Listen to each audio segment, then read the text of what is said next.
Halo semuanya, Assalamualaikum warahmatullahi wabarakatuh. Bertemu lagi bersama saya Sukri di suri kuliah material nano. Kali ini kita udah masuk minggu ke-14 dan materi yang akan kita bahas adalah self-assembly self-assembly nanomaterials atau self-assembly mekanismenya bagaimana gitu ya. Nah, outline yang akan kita bahas ada 4, ada fundamental and theory of self-assembly, ada self-assembly of aggregate in solution, atau yang udah kita bahas sebelumnya ada self-assembly of micelles and reverse micelle. Kemudian yang ketiga ada self-assembly by phase separation, yaitu self-assembly by block copolymers. Kemudian ada self-assembly and deposition of molecular monolayers. Yang pertama dulu ya, fundamental dan teori self-assembly itu seperti apa? Jadi bagaimana ini dapat terjadi dan apa yang menyebabkan itu terjadi, kenapa terjadi gitu. Nah, ini ada masalah gaya, energi sama entropi. Nah, kalau entropi itu kan eh, dibutuhkan sistem eh, untuk mencapai kesetimbangan gitu. Jadi kenapa tadi self assembly ini terjadi? Ya karena dia ingin mencapai kesetimbangannya gitu ya. Dengan cara eh, bergabung satu sama lain. Nah, ini kita akan bahas di sebelah sini. Jadi self assembly sendiri adalah eh, penggabungan secara spontan dari subunit yang kecil menjadi yang lebih besar dengan pola yang lebih teratur. Pola yang lebih teratur, oke ya. Jadi sub-assembly nanomaterial itu menunjukkan non-covalent komponen, komponen non-covalent yang assemble atau bergabung menjadi nanosite material dengan mendefine nanostructure-nya. Jadi gini, jadi ini kalau kita lihat yang ada satu, dua, tiga. Awalnya kita lihat ini pasti kecil-kecil ya. Misalnya ini, yang ini ada ada Michelle di sini kan. Nah, di sini ada juga ukuran yang partikel apa yang lebih besar. Kemudian dia membentuk seperti ini, dia assembly yang ini warna biru, warna kuning, kecil-kecil belum terbentuk jadi bulatan seperti ini yang bola. Kemudian yang seperti ini, bentuknya seperti ini. Nah, ini kenapa terjadi? Karena ada kondisi. Kondisi apa yang mempengaruhi? Kita lihat ada pH, ada temperatur, ada kekuatan ionik, ada konsentrasi ligan. Jadi terjadi dia nih interaksi subunit yang satu dengan yang eh, ke- dengan yang lain. Kebayang nggak sih? Jadi self assembly itu dia biasanya non kovalen, jadi bukan ikatan kovalen, non kovalen dia. Apa saja ikatan non kovalen itu? Nah, ini interaksinya. Ada elektrostatik, ada host gas, ada van der Waals, metal ligand, biomolecular recognition, DNA hybridization. Nah, seperti itu ya. Jadi keteraturan itu biarpun dia udah bentuknya seperti ini, misalnya kita sebut ini eh, satu aksen, dua aksen, ini tiga aksen, ini masih dapat terganggu. Kenapa? Karena dia bersifat reversible. Jadi dia dapat dari teratur ke tidak teratur karena ini ya, eh, tergantung apa? Tergantung kondisinya seperti apa nanti. Apakah dia balik lagi terganggu kondisi stabilnya menjadi kondisi yang satu dari satu aksen ke satu. Nah, bisa aja. Nah, tapi yang penting di sini dia harus dapat bersifat mobile. Apa yang dimaksud mobile? Dia dapat bergerak, mobilitasnya bagus gitu. Dengan kata lain, dia terlarut gitu ya. Nah, dengan kata lain dia terlarut. Nah, nano assembly. Jadi sintesis dari nanomaterial dengan cara eh, menggabungkan dari nano building block yang disiapkan sebelumnya seperti nanopartikel atau molekul ataupun atom, yang dimana ini adalah pendekatan bottom up. Kan kita mengenal ada top down sama bottom up ya, ini bottom up. Kalau top down dia dari yang besar kita potong-potong jadi kecil, kalau yang bottom up dari yang kecil kita gabung-gabungkan jadi besar gitu ya. Jadi ini dia, kita lihat. Jadi pengaturan building block atau subunitnya itu dapat, ini dia ini jadi ke sini, ini ke sini membentuk yang ini, membentuk yang ini menjadi bentuk yang lebih besar. Jadi assembly kondisi eh, nah, jadi ini harapannya di masa depan. Jadi kalau self assembly ini dia dapat tertrigger sama kondisi tubuh kita. Apa itu kondisi tubuh kita? Misalnya dari pH, dari adanya kandungan darah mungkin, atau konsentrasi apa namanya asam basa pokoknya yang ada pada tubuh kita di mana nanti dia terjadi dapat self assembly sendiri. Nah, peruntukannya itu apa? Ya banyak. Salah satunya adalah untuk penyangga gitu ya. Nah, kita lanjut. Ini dia apa saja sih gaya yang bekerja dan contoh-contohnya gitu pada self assembly material itu. Nah, dapat kita lihat untuk covalent bond atau chemical bonding yang dimana ini adalah ikatan primer, dia itu relatif jarang ditemukan untuk si apa namanya si material self assembly ini. Mengapa demikian? Covalent bond itu merupakan ikatan yang sangat kuat, di mana kondisi atau driving force yang menyebabkan material tadi self assembly itu belum memenuhi gitu, dan sangat sulit nanti, apalagi kita tahu tadi self assembly itu kan dia reversible, dapat bolak-balik gitu kan, makanya jarang nih ditemukan covalent bond. Nah, tapi ada lagi yang lain, ada van der Waals. Ikatan van der Waals ini amazing juga dia, biarpun dia ikatannya relatif kecil, tapi ketika dia banyak interaksinya satu sama lain, maka dia bisa kuat juga. Makanya kita ini ya, bersatu kita teguh, bercerai kita runtuh. Itulah konsepsi van der Waals gitu, seperti itu. Kemudian ada elektrostatik, ada hydrogen bonding, ada hydrophobic sama hydration, dan masih banyak lagi. Jadi interaksi ikatan eh, interaksi ikatan yang relatif lemah yang biasanya untuk assembly ini ya. Dan pemicunya ada juga bermacam-macam, ada magnetic force, ada electrical force, ada gravity juga bisa ya. Ini tadi yang apa tadi kita bahas tadi sebelumnya. Nah, kita bahas yang van der Waals ya. Jadi van der Waals itu adalah interaksi yang disebabkan dua atom yang berdekatan, saling berdekatan. Jadi ketika ada dua atom yang saling berdekatan seperti ini, pasti dia memiliki uh, interaksi kayak tarik menarik kayak van der Waals. Jadi gaya van der Waals atau interaksi van der Waals adalah the weakest, yang paling lemah di antara semua interaksi intermolekuler di antara molekul. Nah, biarpun begitu, dengan banyaknya ikatan gaya van der Waals yang berinteraksi dengan dua objek, maka interaksi tersebut dapat kuat. Ini yang saya jelaskan tadi. Dia banyak, jadi dia menang quantity ya. Ini van der Waals dia cuman strength-nya 0,4 sampai 4 kJ per mol, sedangkan kalau hydrogen bond lumayan kuat 12 sampai 30, sedangkan ionic interaction dia kuat 20, dan hidrophobic juga kuat ya di kurang dari 40. Distance-nya macam-macam. Kalau van der Waals itu lihat nih paling dekat, hydrogen bond juga dekat. Oh, ionic interaction juga sama-sama dekat sih mereka ya, dalam order nanometer. Ini kalau hidrophobic bervariasi. Ini masih kita lanjutkan yang van der Waals tadi. Van der Waals itu uh, bisa dilihat secara model Lennard-Jones potensial, di mana ini dia rumusnya. Nah, di mana kita tahu ketika si apa namanya pada grafik ini kan kita bisa lihat nih. Nih kan kalau mulai mulai dari sini udah mulai mendekati nol ya. Ini mendekati nol.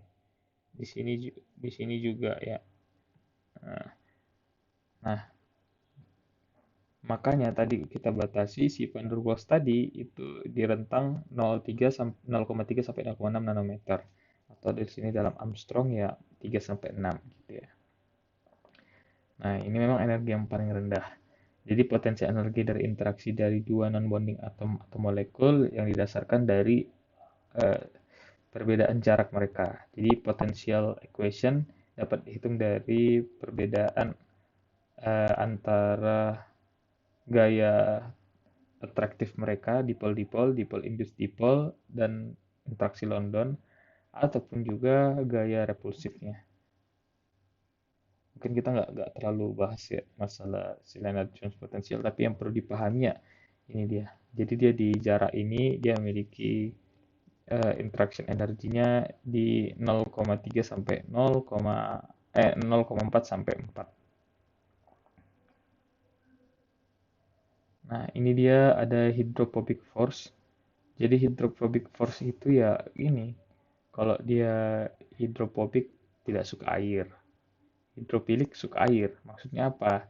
Dia da- apa ya? Dapat berinteraksi dengan air itu kayak menyatu gitu ya. Jadi dapat dilihat pada permukaan suatu material ketika dia seperti ini, dia lebih dari 90 lebih dari kecil dari 90, kan 90 ini kan, yang lebih kecil dari 90, maka dia suka air. Sedangkan dia kalau lebih besar dari 90 yang ini, maka dia tidak suka air. Karena kalau ini kalian bisa lihat kan di daun daun keladi. Kan kalau ada tetesan air hujan dia juga jadi bulat-bulat seperti itu ya, nggak nempel gitu. Kemudian ini ada fundamental teori dari subassembly, ada hydrophobic force. Contohnya, contoh subassembly-nya kita ada tadi kan pakai surfaktan. Surfaktan terdiri dari kepalanya polar dan non polar. Nah, seperti itu ya. Nanti bisa sub-assemble assembly sendiri gitu dengan driving force tertentu. Ini ada hydrophobic force, cool atau polypyrrole. Jadi kita bisa mengatur polypyrrole ini apa ya, bentuknya seperti apa itu bisa kita atur dengan mengatur ini. Jadi ini ada panjang keseluruhan, panjang pendek si PPY sama emas AU ini bisa kita atur. Nah, misalnya contohnya seperti ini. Jadi ada hydrophobic attraction si antara polypyrrole ini.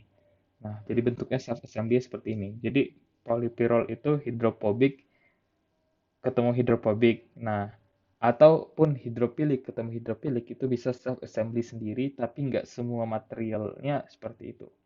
Nah, kita bisa memberikan apa namanya pemberian panjang yang berbeda. Misalnya ini si PPY-nya yang panjang, ini si AU-nya yang panjang, ini si AU-nya setengah-setengah, ini AU-nya yang lebih panjang atau PPY-nya pendek.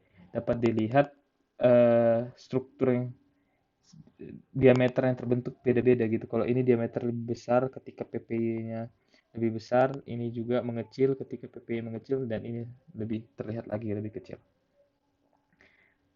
Nah, contohnya bisa juga pada protein structure dari asam amino ya. Nah, itu kan terjadi hydrogen bonding ya sebenarnya yang bentuk asam amino itu. Jadi struktur sekunderinya itu secara berulang berikatan hidrogen sehingga dia stabil ya. Nah, kemudian protein structure ya tertiary structure. Jadi shape dari single protein itu the specialization shape of the secondary structure to one another. Jadi karena ikatan hidrogen bond itu juga bisa dia membentuk tertiary structure. Biasanya juga distabilisasi oleh non-local interaction, biasanya dari formasi hydrophobic core, but also salt bridge, hydrogen bond, sulfate bond, dan even post-translational modification. Banyak juga ya. Sedangkan kalau quaternary structure, dia shape-nya itu dari interaksi protein, interaksi lebih dari satu molekul protein, dan biasanya disebut protein subunit pada konteks ini. Di mana fungsi terbesar adalah sub-assembly dari protein kompleks. Jadi protein itu sub-assembly juga ternyata, yang baru tahu. Jadi kalau kita kita rangkum lah ya. Jadi sub-assembly itu seperti ini. Jadi ada komponen. Jadi komponen itu apa? Adalah mengandung grup molekul atau segmen dari makromolekul yang berinteraksi satu dengan lain. Molekul atau molekular segmen dapat sama ataupun berbeda. Kemudian interaksinya di lead from some least order state solution. Nah, bisa dari solution larutan, disorder agregat, atau random coil. Menjadi final state-nya adalah kristal atau makromolekul yang folded gitu, yang terbentuk sesuatu seperti itu, dan that is more order, yang lebih teratur. Nah, interaksinya apa aja yang dapat terjadi? Bisa atraktif, tarik-menarik, atau repulsif. Dan interaksi ini biasanya cenderung lemah. Kemudian dia reversibility atau adjustability. Jadi sub-assembly itu menghasilkan struktur yang teratur. Nah, yang berasosiasi baik dari reversible yang dapat membolehkan komponennya mengatur posisinya sendiri di antara agregat ketika dia terform gitu ya, terbentuk. Environment adalah biasanya secara membawa larutan pada interface yang memperbolehkan motion dari komponen. The interaction the component with their environment can strongly influence the course of the process. Ya, oke. Mass transfer dan agitasi untuk sub-assembly muncul dan molekul dapat bergerak. Jadi ini tadi interaksi balance with to give a separation. Nah, itu dia tadi ya. Nah, irreversibly give gases, irreversibly give crystal, and order macromolecule. Ya, ini studi kasus untuk gabungan dari blok kopolimer ya. Ada namanya pluronix atau polysomers yang merupakan gabungan dari polyethylene oxide, polyethylene oxide B, polypropylene oxide B, polyethylene oxide blok copolymers. Nah, atau ini dia EuPO. Jadi dia gabungan dari hidrofilik ya. Nah, ini dapat terjadi sub-assembly tadi ya. Spherical micelle dari micelle cubic, hexagonal lameral continuously trophilic liquid nih. Nah, jadi ada micelle teknik untuk nanopartikel. Jadi yang ini ada reverse micelle, ada yang micelle. Kalau yang reverse micelle disebut closed edge, kalau micelle adalah open. Reverse micelle itu air yang di dalam, limit diffuse in size water droplets in oil. Kalau micelle oil droplet in water. Jadi ini pendekatan untuk reverse micelle itu adalah yang pertama penggabungan dua reverse micelle di mana disiapkan berjauhan. Nah, penggabungan micelle A dan B berinteraksi menyebabkan adanya exchange dari konten atau pemindahan atau penggabungan konten karena jadi nanopartikel formation. Nah, biasanya kita itu bikin kayak nanopartikel yang bentuknya mesopori. Kemudian menyiapkan reverse micelle dan menggabungkan solution pada reaktan misalnya metal salt untuk water soluble. Nah, reaktan ini ya jadi pokoknya sih micelle ini bisa untuk nanoreaktor atau templating nanopartikel. Ini ada konvensional nanopartikel, ada solid lipid nanopartikel, liposom, polymeric nanopartikel, polymeric micelle. Kalau sekarang polymer lipid hybrid nanopartikel PLN, jadi monolithic matrix, polymer core lipid shell, lipid core polymer shell. Sekarang kita bisa bikin kayak gini. Drug polymer complex lipid matrix. Jadi kayak lebih beragam-ragam gitu. Nah, misalnya yang liposom ini bisa gabungan ada si phospholipidnya yang begini, arahnya ada yang berkebalikan gitu, dan ada isi di tengahnya. Kemudian ada order nanopartikel yang sub-assembly dari micellar solution and block copolymer films. Nah, jadi kayak si micelle size itu nanopartikel. Nah, pokoknya dia itu seperti gabungan dari polimer, dua polimer, bisa kita bilang blok copolymer ya. Misalnya yang digabungkan secara termodinamik itu incompatible, jadi repel each other. Nah, jadi mereka harus extended konfigurasi. Misalnya kita PSP, PMMA, polistiren B, polymethyl metacrylat. Nah, jadi kalau di blok polimer itu kayak gini.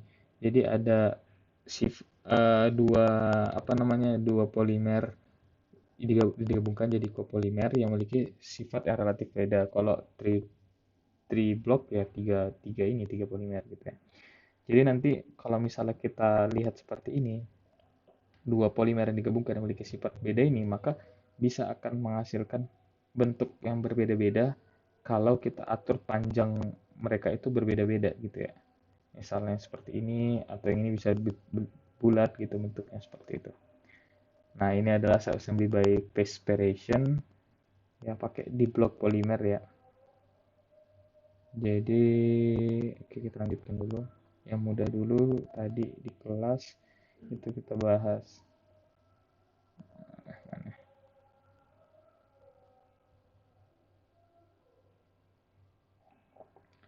Ya udah secara berurutan aja deh. Nah, ini di blok entry block, ini ada tab template sub assembly of BCP. Ini contoh-contohnya aja ya teman-teman. Kemudian ini ada blok assembly tadi sama masih. Kemudian ini kita bisa bikin apa namanya skematiknya seperti ini. Jadi hexagonal arrange polymer metal oxide. Kemudian kalau kita ingin hilangkan dengan argon, maka dia heavy crystal metal oxide carbon composite. Kita hilangkan dengan air darat, jadi thermally stable mesoporous metal oxide. Jadi bentuknya mesopor. Ini tadi polystyrene B dimethyl siloxane atau PSB PDMS. Ini contoh-contohnya aja, ini tri-block. Ini seperti ini dia buat larutan film. Ini balance-nya. Ini monolayer itu assembly monolayer itu kayak 2D dia jadinya. Karena ukurannya lebih kecil dari 10 nanometer dan biasanya nanolayer itu 0,5 sampai 5 nanometer thicknya biasanya. Ini assembly monolayer juga sam. Ini Chemisoft Csop ini belum dibahas ya, mungkin kita bahas minggu depan kelas berikutnya. Terima kasih teman-teman atas perhatiannya. Assalamualaikum warahmatullahi wabarakatuh.